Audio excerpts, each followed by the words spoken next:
أعوذ بالله من الشيطان الرجيم. بسم الله الرحمن الرحيم. وبالحق أنزلناه وبالحق نزل وما أرسلناك إلا مبشرا ونذيرا وقرآنا فرقناه لتقرأه على الناس على مكث ونزلناه تنزيلا صدق اللہ العظیم.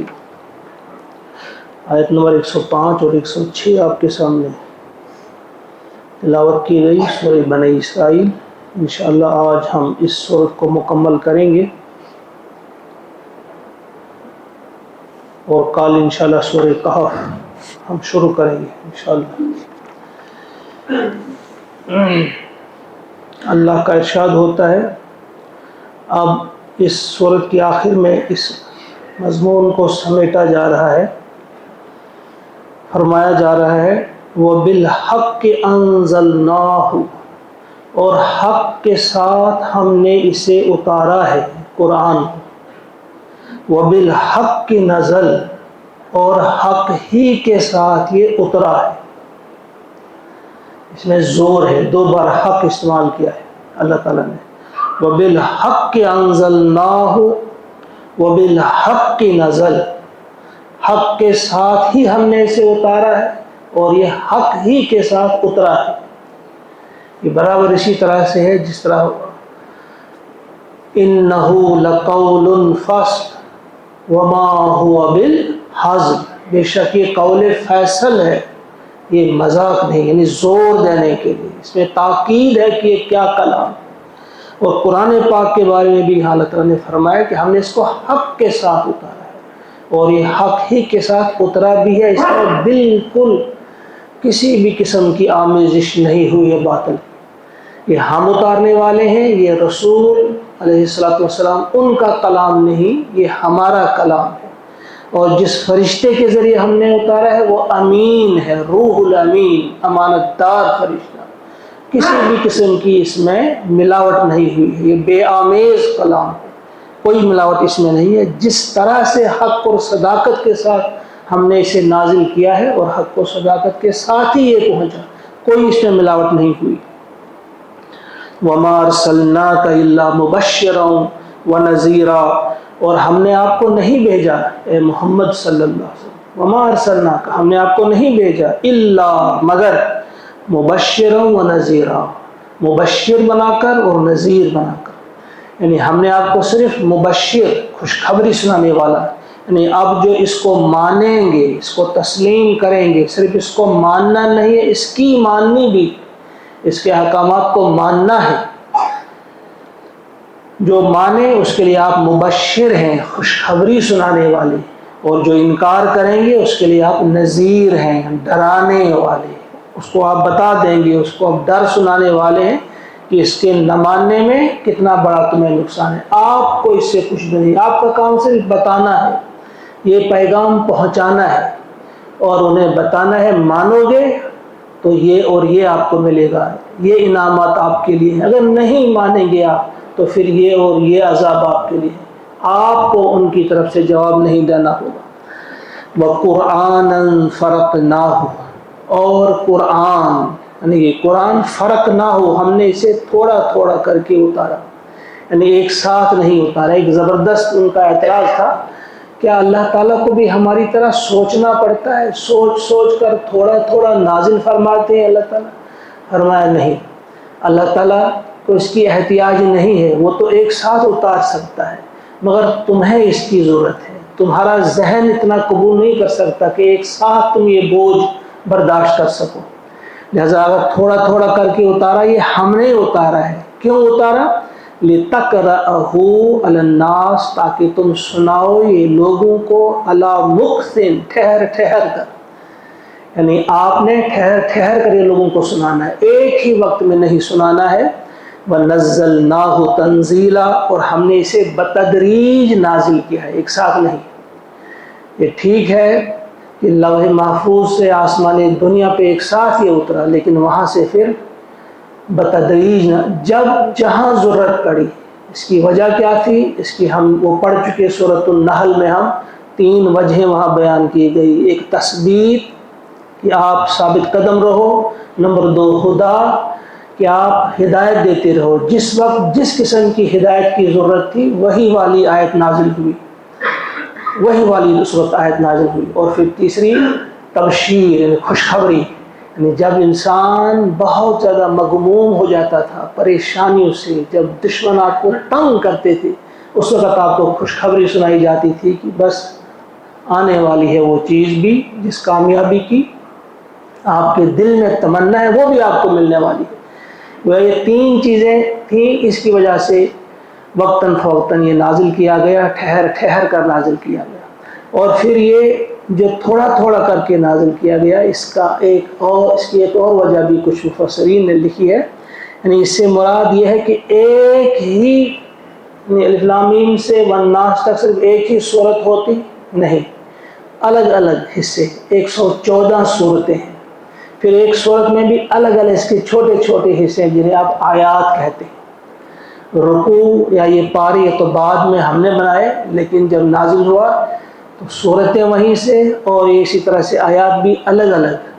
اس سے کیا ہوا کہ اس کے پڑھنے کا انداز، اس کو سمجھنے کا انداز، حفظ کرنا آسان ہوا. اور پڑھنے میں بھی کس کس طرح سے قرآن حضرات پڑھتے ہیں آپ دیکھتے ہیں.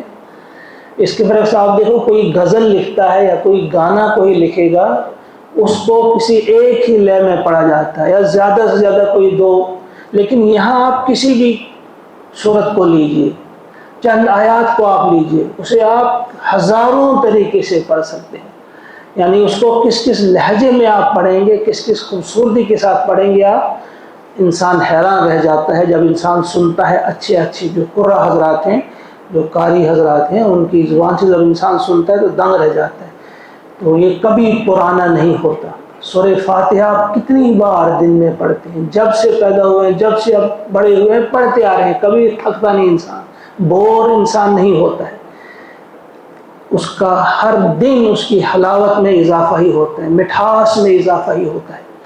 بہرحال فرمایا کل آمنو بھی، کہہ دیجئے آپ اے نبی صلی اللہ علیہ وسلم، آپ ان سے کہہ دیجئے تم ایمان لے آؤ، او لا تؤمنو یا نہ لاؤ، تم مانو یا نہ مانو.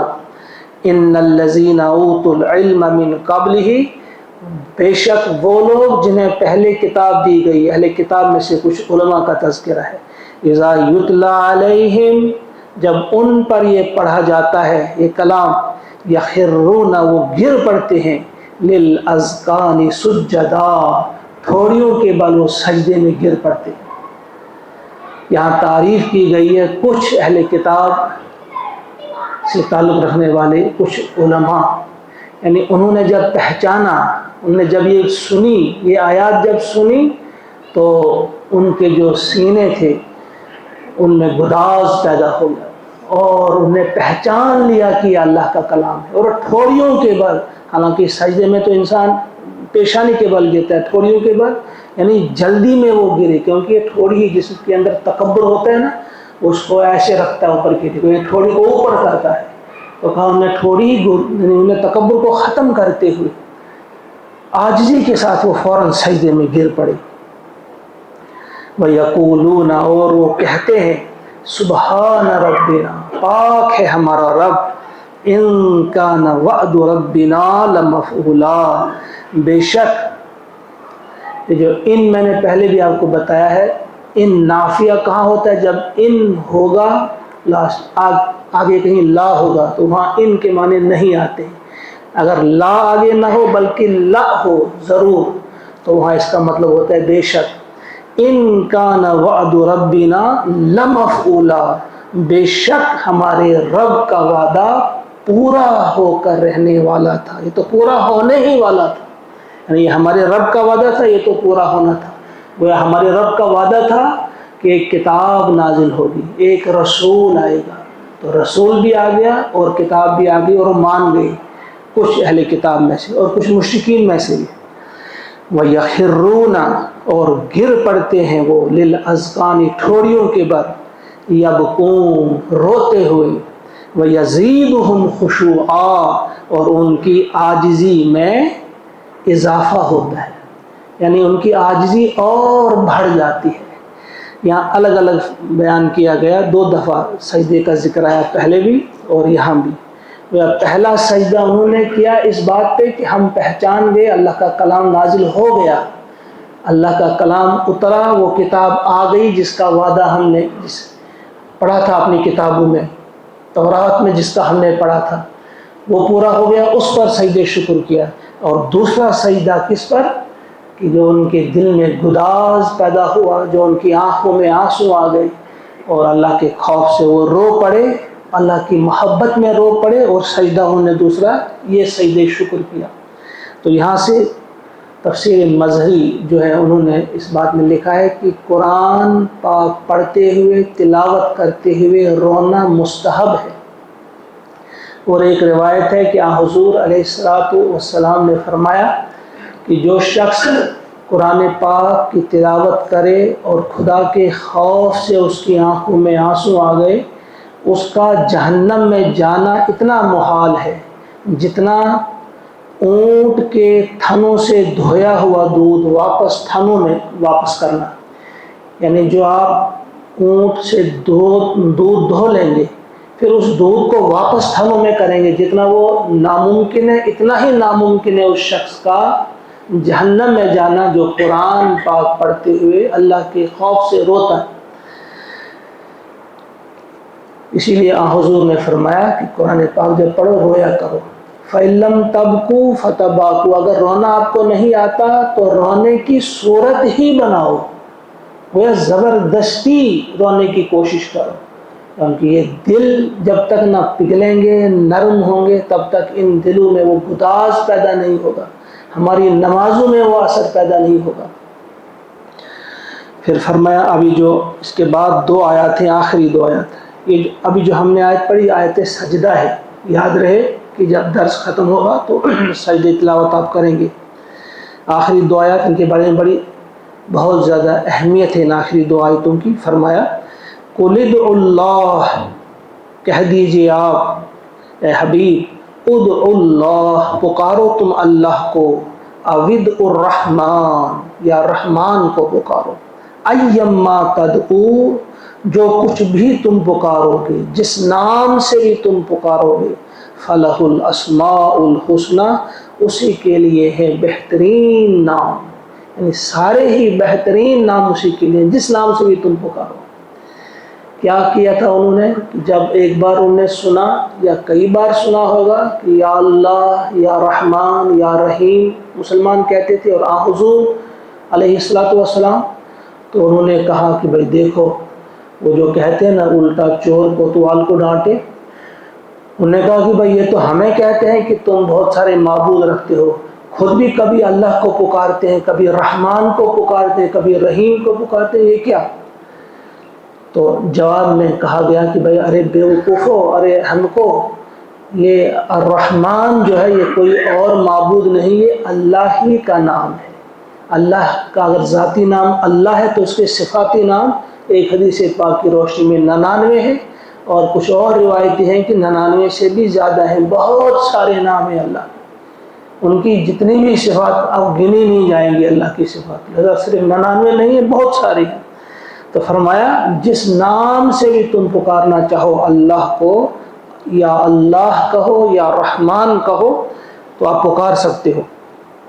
ایما تدعو فلہ الاسماء الحسنی، جس نام سے بھی پکارو گے اس کے لیے سب اچھے نام ہیں، سب سے اچھے نام اگر کسی کے ہیں تو وہ اللہ ہی کے ہیں۔ اور دوسری چیز ولا تجہر بصلاتک وتخافت بها، اور تم ولا تجہر بصلاتک ولا تخافت بها، اور تم بلند آواز سے نماز میں تلاوت نہ کرو، یعنی تم نہ کرو بلند آواز نماز میں جب آپ تلاوت کرتے ہو زیادہ زور سے نہ پڑھو، ولا تخافت بها، اور نہ بالکل پست کرو، وابتغی بین ذلک سبیلا، بلکہ ان کے بین اس کے درمیانی راستہ اختیار کرو، اعتدال والا۔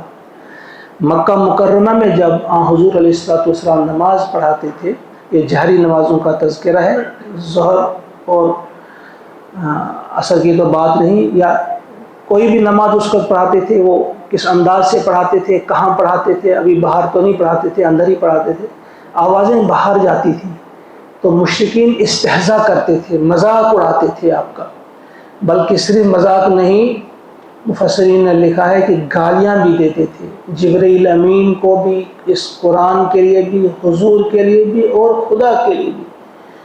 تو جب اس کے جواب میں پھر اللہ تعالیٰ نے فرمایا کہ جب آپ پڑھتے ہو، نماز پڑھاتے ہو تو زیادہ زور سے نہ پڑھو، لیکن بہت کم بھی، کہ تمہارے جو مقتدی ہیں یعنی بالکل بھی پست آواز نہ کرو کہ جو تمہارے پیچھے نماز پڑھنے والے ہیں یہ بھی نہ سنیں۔ تو اس حکم کا جو باقی رہنا یہ تو صرف وہاں تھا، اس کے بعد یہ باقی نہیں رہا، مدینہ میں باقی نہیں رہا، اور آج بھی اگر کبھی کہیں ایسے حالات ہوں جیسے مکہ میں حالات تھے تو اس وقت کے لیے پھر یہی حکم ہوگا کہ جو جہری نمازیں ہیں، فجر ہے، مغرب ہے اور عشاء ہے، اور تہجد کی نماز۔ تہجد کی نماز میں بھی آپ سب جانتے ہیں، پچھلی بار بھی یہاں کہا میں نے وہ واقعہ کہ یہاں حضور علیہ السلام نے صدیق اکبر سے کہا کہ اتنا پست نہیں، تھوڑا سا بلند کرو آواز، اور حضرت عمر سے فرمایا اتنا بلند نہیں، تھوڑا سا پست کرو، درمیانی آواز۔ تو یہ تہجد کے لیے بھی ہے، اور 3 ان نمازوں کے لیے کہ جب جماعت کے ساتھ پڑھی جا رہی ہو تو امام کو چاہیے بہت پست نہ پڑھے لیکن بہت زیادہ زور سے بھی نہ پڑھے۔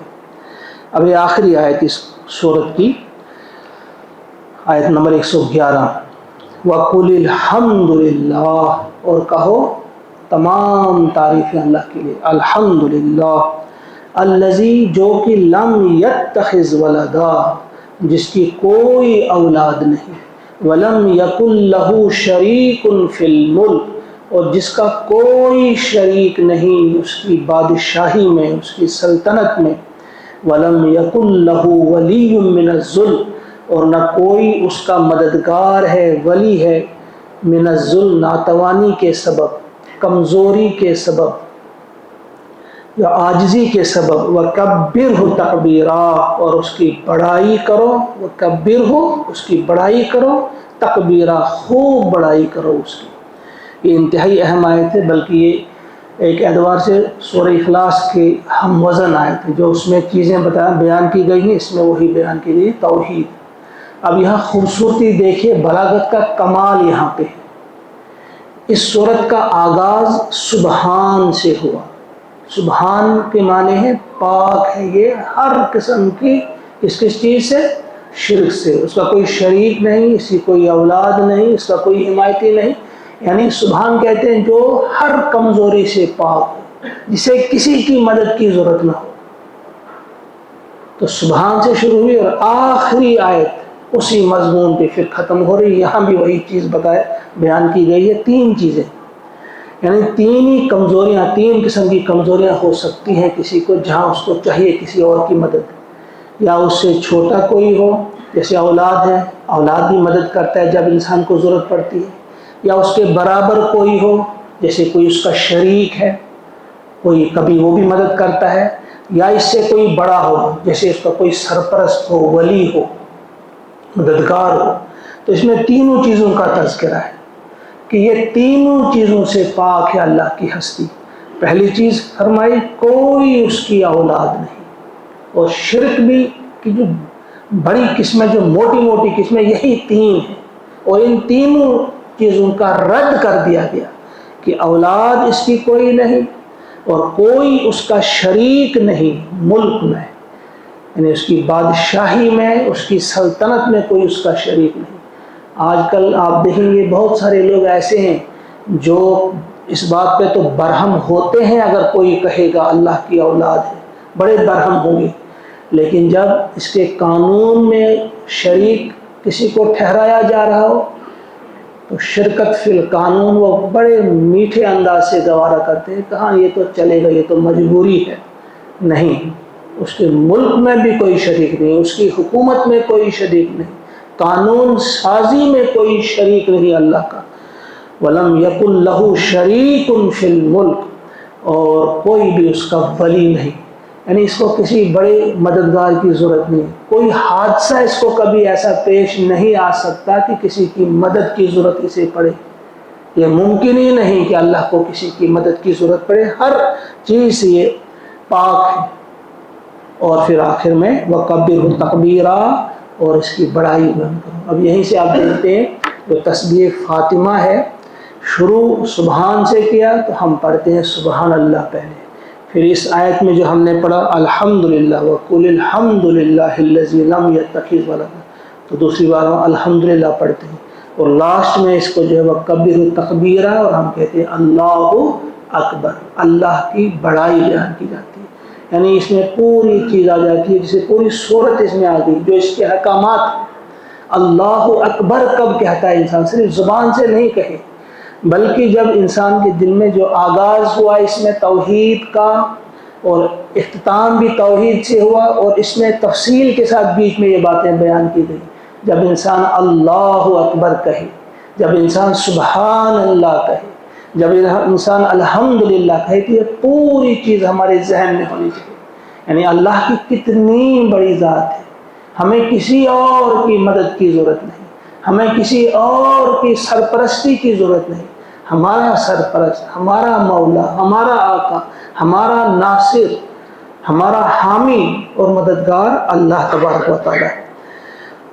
حضرت ابو ہریرہ رضی اللہ تعالیٰ عنہ فرماتے ہیں کہ میں ایک بار نکلا حضور علیہ السلام کے ساتھ، ایک ساتھ ہم چل رہے تھے، اس انداز سے کہ آپ کا ہاتھ میرے ہاتھ میں تھا، دست مبارک میرے ہاتھ میں تھا، ہاتھ تھامے ہوئے ہم جا رہے تھے، تو راستے میں ہم نے ایک جگہ ایک شخص ملا جو انتہائی بیمار تھا اور تنگ دست تھا، اس کو بڑا کمزور بھی ہوا تھا، کھانا بھی اسے پورا نہیں مل رہا تھا، انتہائی غریب غربت کی حالت میں تھا۔ تو حضور نے پوچھا بھائی کیا بات ہے؟ کہا حضرت تنگ دستی ہے، بیماری ہے۔ تو آپ نے اس سے کہا کہ دیکھو تم پڑھا کرو توکلت علی الحی الذی لا یموت، اور پھر یہ والی آیت وقل الحمد للہ الذی لم یتخذ ولدا، پوری آیت کہا یہ پڑھا کرو، آپ کثرت سے پڑھو۔ کہا اس نے اسی وقت سے شروع کیا، کہا کچھ عرصے بعد وہاں سے پھر آپ کا گزر ہوا، مہینہ 2 مہینے کے بعد، 1.5 مہینے کے بعد، تو اس کو دیکھا بڑا خوشحال اور خوشباش تھا۔ اس نے کہا کہ اللہ کے رسول، میں نے آپ کا دیا ہوا یہ نسخہ استعمال کیا اور اللہ نے بڑی مدد کی۔ کہا بہت کچھ اللہ نے آپ دے رکھا ہے مجھے، اب کوئی تنگ دستی نہیں، کوئی بیماری نہیں، میں بالکل ٹھیک ہوں۔ لہٰذا یہ آپ یہ بھی ذہن میں رکھیں آپ۔ اور حضرت انس رضی اللہ تعالیٰ عنہ فرماتے ہیں کہ بنی عبد المطلب کے ہاں جب بھی کوئی بچہ پیدا ہوتا، جو ہی وہ بولنے کے قابل ہو جاتا تھا تو یہ آیت وہ اسے یاد کراتے تھے، یہی والی آیت جو سورہ بنی اسرائیل کی آخری آیت ہے، یہ اسے یاد کراتے تھے۔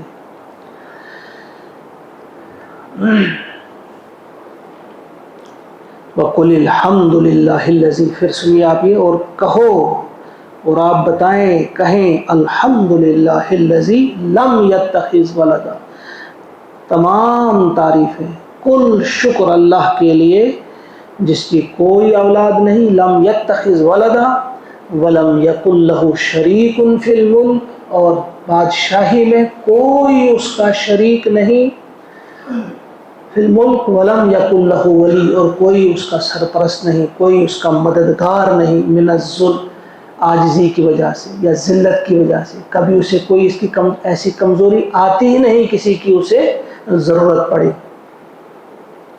وَكَبِّرْهُ تَكْبِيرًا، اور خوب اس کی بڑائی بیان کرو، خوب اس کی بڑائی بیان کرو۔ اللہ تعالیٰ سے دعا ہے کہ وہ ہم سب کو توفیق عطا فرمائے کہ یہ جو سورت آج مکمل ہوئی اللہ کے فضل و احسان سے، سورہ بنی اسرائیل، انشاءاللہ کل ہم سورہ کہف کا آغاز کریں گے۔